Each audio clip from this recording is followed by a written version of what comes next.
And homework చేసేసి new games ఆడదాం. Homework చేసేసాక గేమ్స్.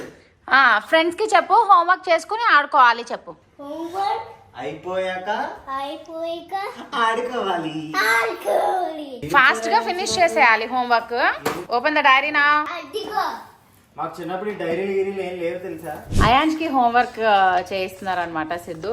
పక్కన ఫస్ట్ ఉండి పక్కన ఉండదు. నేనైతే రైస్ పెట్టాను సిద్ధు, అది ఉడుకుతూ ఉంది. ఉడికి నేను కర్రీ చేసి వచ్చే లోపల వాడితో హోంవర్క్ చేయించుకుని. How to give an English ఏంటిది? హెచ్డబ్ల్యూ గివెన్ అని కావాలని వీడియో కోసం చదువు. ఫాస్ట్ గా హోంవర్క్ చేసేస్తే నీకు గేమ్స్, ఫుల్ గేమ్స్ అన్నమాట మొత్తం. నువ్వు కర్రీ ప్రిపేర్ చేసేదే నీకు కష్టం అని నువ్వు ఫీల్ అవుతున్నావు. ఇక్కడ నా కష్టం ఏంటో కూడా ఒకసారి జనాలకు తెలియాలి. సరే పర్వాలేదు, నువ్వు వీడియో తీసుకొని నేను వెళ్ళి ప్రిపేర్ చేసుకుంటా. ఈ లోపు మా ఆయన చూడు